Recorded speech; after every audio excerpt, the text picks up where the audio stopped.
Doodlebud. I ordered a bunch of inks off of Aliexpress. All the labels are in Chinese. There is no English on here at all. The name of the colors, they just randomly give it a letter. This one, for example, here there is a T. So this is what the color T would look like. I got 4 of them in total. I'm missing one. Fell onto the floor, so I found it, but we got 4 of them. They do have some glitter in them. So these are like a shimmering style ink. The colors look kind of neat, and I thought, well, whatever. The samples, they're 5 milliliters, about $3.30 Canadian with free shipping. How can you not? So we got some mystery ink. Got a bunch of paper. We got Rhodia. We got Clairefontaine, Cosmo Airlight, Regalia, and some Muji. I got a dip pen. I have my little ink miser to test out. The moose is hanging out in the back. And also I'll fill my favorite up into one of these pens here as well to give it a try. So if you're like messing around and getting mystery inks, finding stuff online, but you don't know what they look like, here is a few. They have 24 colors in all. I'm not going to get all of them, but let's start testing. So I have tried a few random inks online through AliExpress. I haven't really been too happy, other than this one with the crooked label, Carcos Violet. It's actually quite a pleasant color. I've enjoyed that one. I have a separate video I did eons ago on that. So I thought, let's keep trying and see if we can find a new favorite. I got this from a store. I'll leave a link down below. I think it was something like Fei Chang Bang Store. I don't know what that means. Anyways, so what I'll do, I'll show you one. There's no point in you watching me dip test every single ink on all the papers. I'll show you the end results. I don't like these glass dip pens, but this is really what they're built for. This is perfect when you have a bunch of inks and you need to do a sample, and you're gonna go through quite a few. So I just have a glass of water. I'll wash off in between each ink, and yeah, show you the results. And maybe this will help you if you're looking to find something. You at least have a reference now.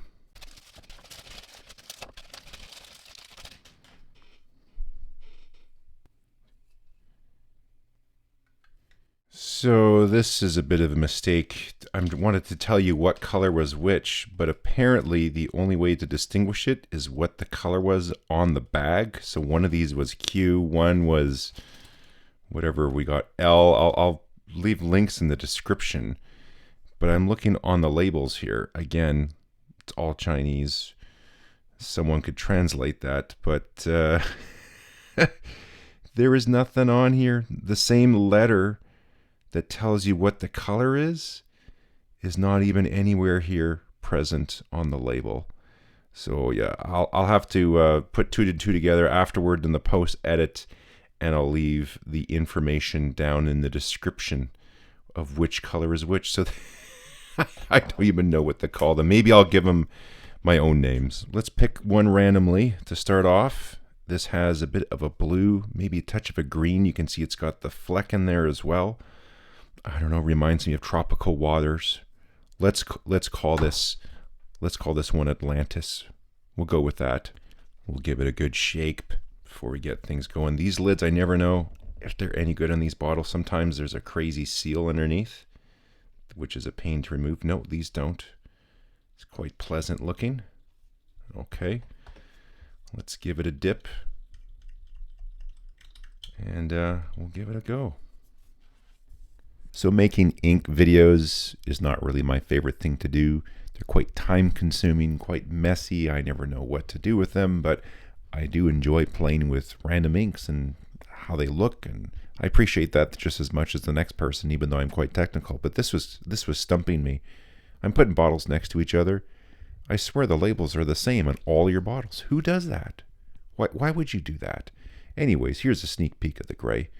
Normally I don't go for gray inks, but then I tried Graf von Faber-Castell Stone Gray, and that kind of changed everything. I really like it.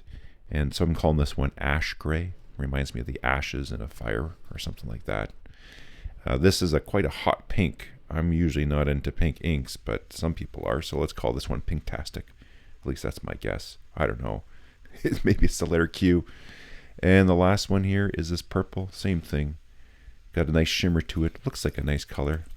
Don't bother labeling it at all, but there it is. And the second the ink went to page after I finally got this stupid dip pen to work, kept misfiring. but I thought of a popsicle, a purple popsicle. Those are delicious.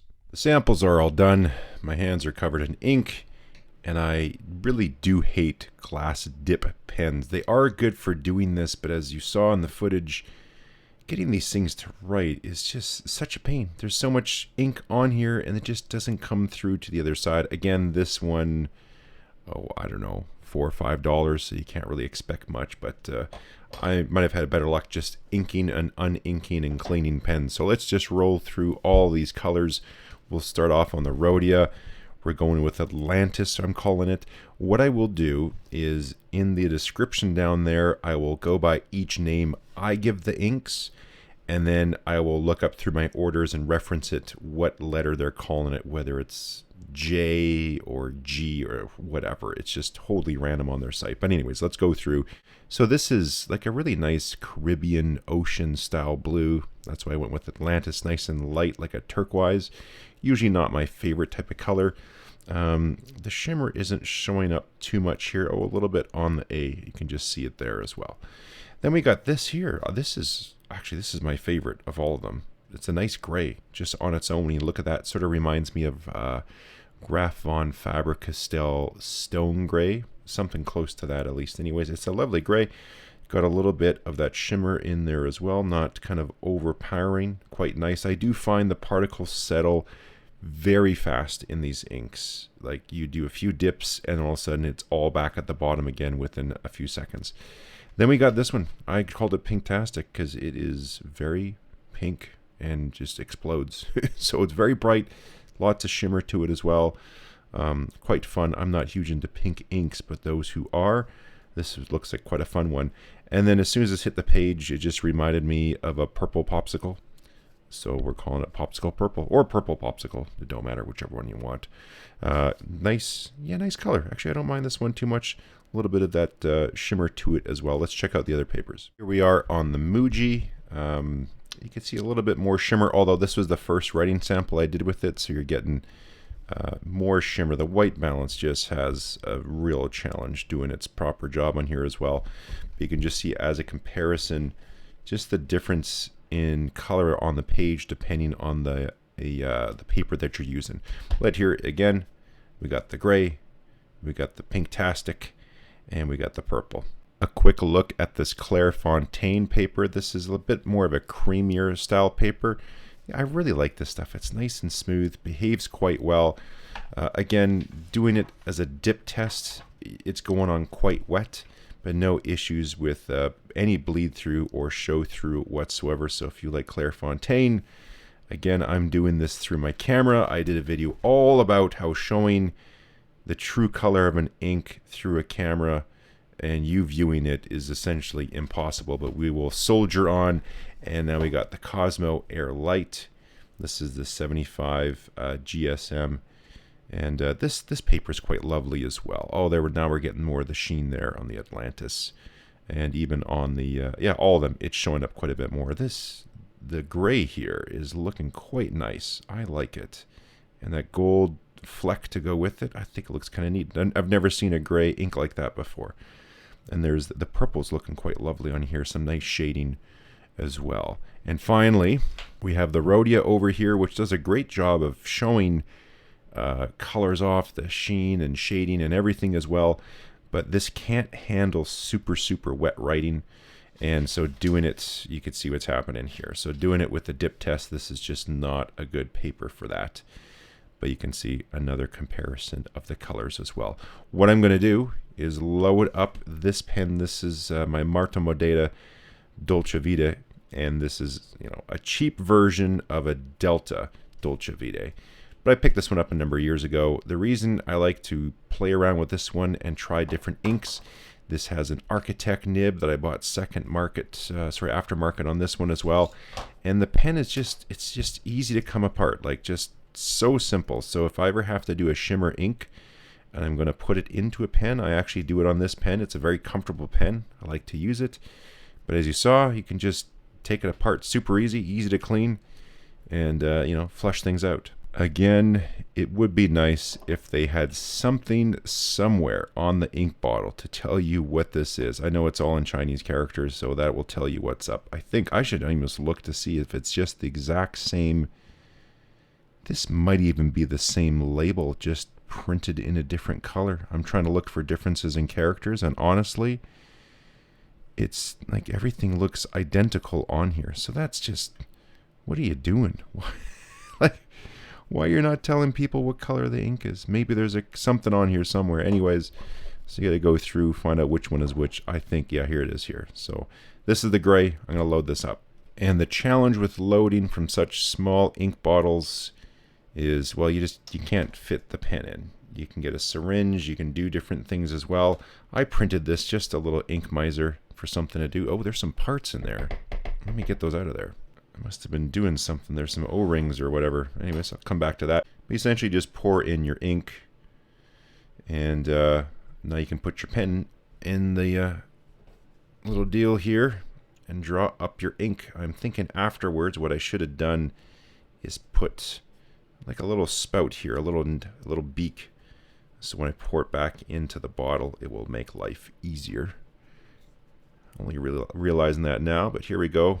Oh, I dunked that in there way too much. This is going to be a messy wipe up. Now you can get a good look at that fleck in there, and you can sort of see it in the converter as well. Let me wipe off these threads. In case you're wondering, this has a number 6 bobby nib that I fit to it. So it's an architect grind. You can get them for like 20-25 bucks. I happen to remember that my Mont Blanc 149 here has Graphon Faber-Castell Stone Gray. So I thought I would do that as a comparison, and as you can see, it's actually quite a bit darker, the stone gray versus the ash gray here. So it's much, much lighter. Again, this does not have the shimmer, but yeah, it's still a nice color. You can see the shading here on the Regalia paper. It's just going nuts on there as well. You get shading on the stone gray, but not as much. But where this really pops is on this Cosmo Air Light. You can see the shading on this one here is just through the roof. It's really, really interesting. Stone gray has a little bit of shading, but not too much. So yeah, it's a fun ink. Just if you like a light gray, you know, it's a nice looking color. I think I sort of like it. The other ones are a little bit too crazy for me. I'll probably end up, the purple actually I like the best of the other ones. I might end up giving this away to someone next time I go to the Vancouver Pen Club for a meet or something like that. But yeah, if you want to learn more, check the description. Well, thanks for checking out me messing around with some random, unbranded, unnamed inks that I found on the internet. That's all I'm going to do here. If you have questions down there, I'll try to answer. But this literally is all I've done with the ink so far. I've been wanting to do this and play with them, but I want to get it on video.